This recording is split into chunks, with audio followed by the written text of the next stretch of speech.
Hello friends, welcome to Natpudan Samayal. நம்ம சேனலுக்கு புதுசா வரவங்க ப்ளீஸ் லைக் அண்ட் சப்ஸ்கிரைப் பண்ணுங்க. கூடவே கீழே இருக்க பெல் ஐகானையும் கிளிக் பண்ணுங்க. அப்பதான் நான் போடுற புது வீடியோஸ் உங்களுக்கு நோட்டிஃபிகேஷனா வரும். நாளைக்கு ரொம்ப ஸ்பெஷலான டே, 74வது சுதந்திர தின விழாவை கொண்டாட போறோம். இந்த நாள்ல இந்தியாவோட இண்டிபெண்டன்ஸ்க்காக ஃபைட் பண்ண சுதந்திர தியாகிகளை நினைவு கூர்ந்து அவங்களுக்காக மரியாதை செலுத்துவோம். அண்ட் நம்மளோட கல்ச்சரை என்றென்றைக்கும் சிறப்பாக நிலைநாட்டுவோம். இந்தியா இப்போ கொரோனாக்கு அகெயின்ஸ்டாக ஃபைட் பண்ணிட்டு இருக்கு. ஸோ நம்ம எல்லாரும் ஒன்றா இருந்து கொரோனாவை அழிப்போம்.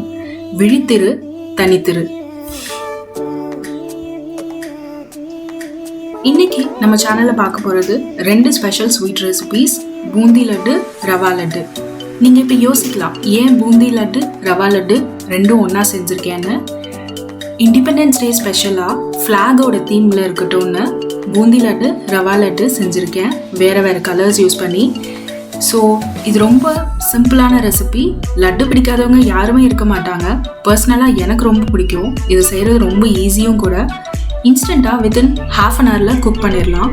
ரொம்ப காமனாக எல்லாரோட வீட்லேயும் ஃபெஸ்டிவல் டைமில் பண்ணக்கூடிய ரெசிபி தான் நீங்கள் தெரிஞ்சுக்க போகிறீங்க. பிகினர்ஸ்க்கு இது ரொம்ப ஈஸியாக இருக்கும், ஈஸியாக கற்றுக்கலாம். ஸோ வாங்க ஃப்ரெண்ட்ஸ், நம்ம பூந்தி லட்டு எப்படி செய்கிறதுன்னு பார்க்கலாம். முதல்ல பூந்தி மாவு ரெடி பண்ணிக்கலாம். ஒரு மிக்சிங் பவுலில் கடலை மாவை ஆட் பண்ணிக்கலாம். இப்போ கொஞ்சம் கொஞ்சமாக தண்ணி சேர்த்துக்கலாம்.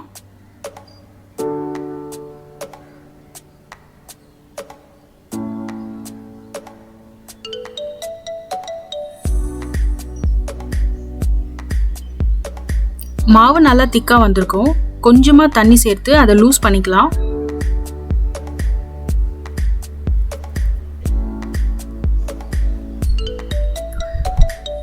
இந்த மாதிரி கரெக்டான லிக்விட் கன்சிஸ்டன்சியில் மாவு வந்திருக்கணும். அப்போ தான் பூந்தி நல்லா பர்ஃபெக்ட் டெக்ஸ்சரில் வரும்.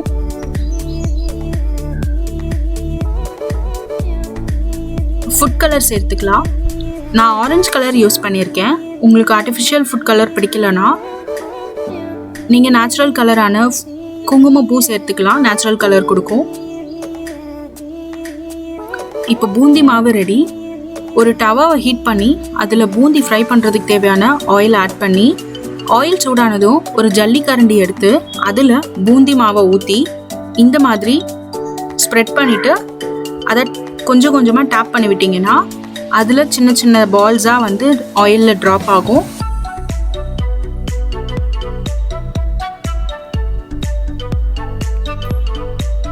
இப்போ லோ ஃப்ளேமில் வச்சு அதை லைட்டாக கோல்டன் ப்ரௌன் கலரில் ஃப்ரை பண்ணிக்கலாம்.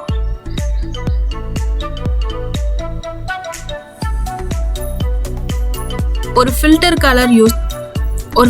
கரண்டி யூஸ் பண்ணி அது வெளியில் எடுத்து தனியாக ஒரு மிக்சிங் பவுலில் ஆட் பண்ணி வச்சுக்கலாம்.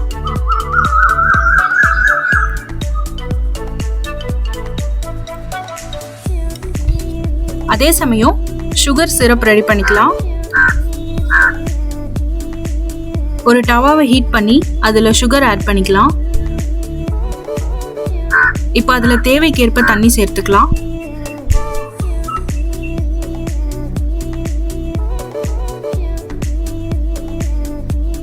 இப்போ அதை நல்லா மிக்ஸ் பண்ணி விடுங்க. கொஞ்சம் கொஞ்சமாக சுகர் தண்ணியில் கரைய ஆரம்பிக்கும்.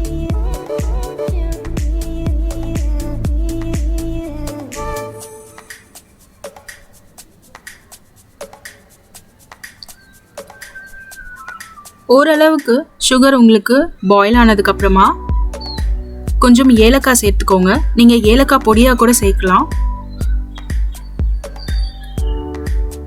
ஒரு 10 நிமிஷம் வரைக்கும் இந்த சுகர் சிரப்பை பாயில் பண்ண விட்டிங்கன்னா அது இந்த மாதிரி ஒரு கம்பி பதத்துக்கு வந்திருக்கும். அப்போது அந்த ஸ்டேஜில் ஃப்ளேமை ஆஃப் பண்ணிடுங்க.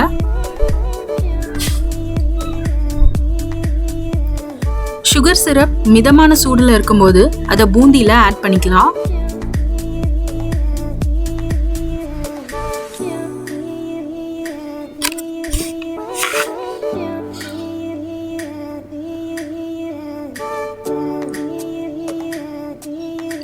இப்போ ஒரு பேனை ஹீட் பண்ணி அதில் நெய் ஆட் பண்ணி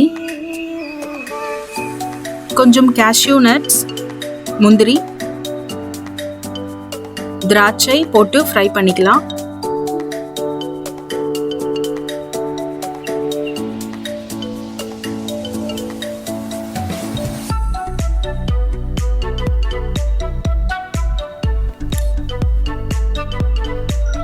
இப்போ ஃப்ரை பண்ணியிருக்க முந்திரி திராட்சையை பூந்தி மிக்சரில் ஆட் பண்ணிக்கலாம்.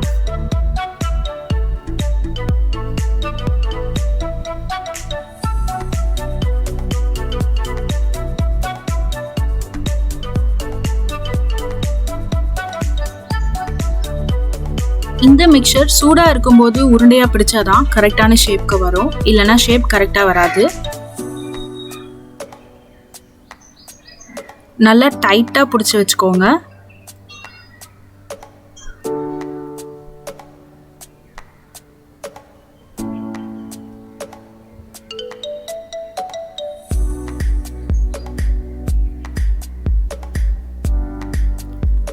இதே போல மீதி இருக்க மிக்சரையும் உருண்டையா பிடிச்சு வச்சுக்கலாம்.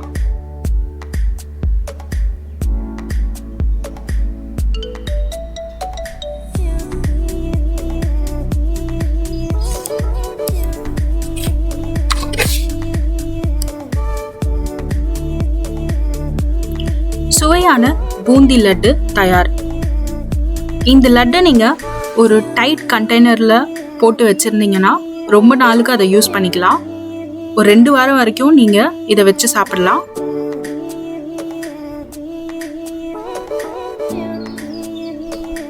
இப்போ கிரீன் கலர்ல பூந்தி லட்டு எப்படி செய்யறதுன்னு பார்க்கலாம். இது ரொம்ப சிம்பிள். அதே ப்ராசஸ் தான், கலர் மட்டும் டிஃபர் ஆகும். ஆரஞ்சு கலருக்கு பதிலாக கிரீன் கலர் பவுடர் சேர்க்க போறீங்க. இதே போல பூந்தி மாவு ரெடி பண்ணிட்டு அதை ஒரு ஜல்லி கரண்டி யூஸ் பண்ணி பூந்தியை பொரிச்சு எடுத்து வச்சுக்கலாம்.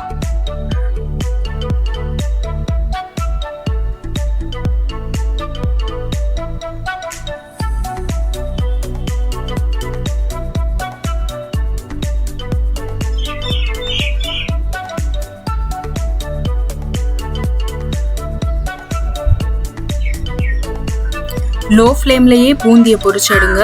ஒரு ஃபில்டர் கரண்டி யூஸ் பண்ணி அதை தனியாக எடுத்து வச்சுக்கலாம்.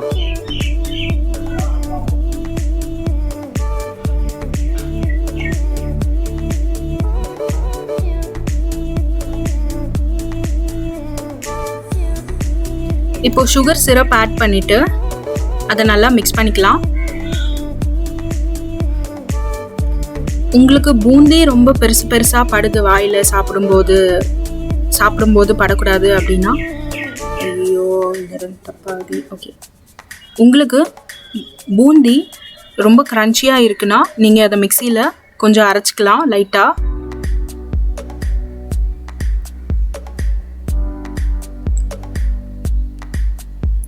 இப்போ அதை உருண்டையாக பிடிச்சு வச்சுக்கலாம்.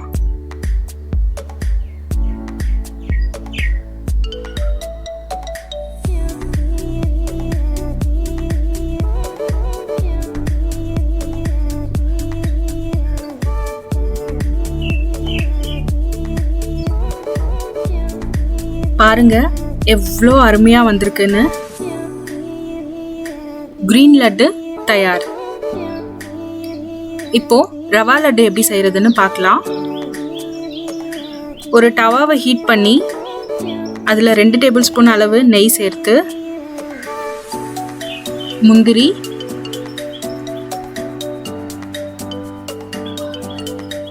திராட்சை சேர்த்து ஃப்ரை பண்ணிக்கலாம்.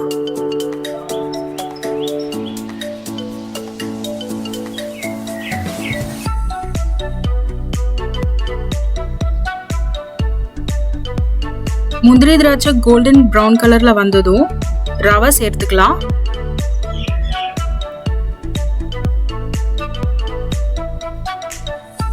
ரவையை நல்லா கிறிஸ்பியா வர மாதிரி ரோஸ்ட் பண்ணிக்கலாம்.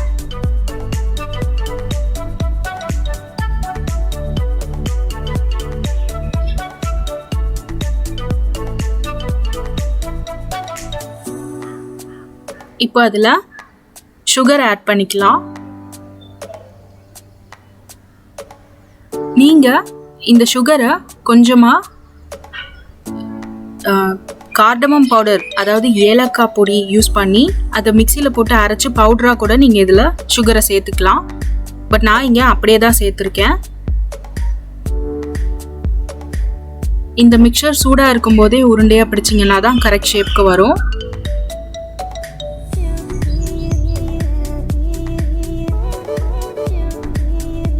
இது ரொம்ப சிம்பிளான ரெசிபி, ஈஸியாக பண்ணிடலாம், இன்ஸ்டண்ட்டாக செஞ்சிடலாம்.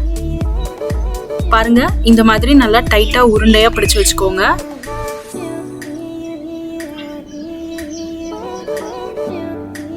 கரெக்டான ஷேப் வரலனா கொஞ்சமாக அதில் பால் சேர்த்துக்கோங்க. பால் சேர்த்திங்கன்னா உங்களுக்கு கொஞ்சம் ஸ்டிக்கியாக இருந்து ரவை உருண்டை வந்து ரவா லட்டை வந்து சீக்கிரமாக பிடிக்க வரும்.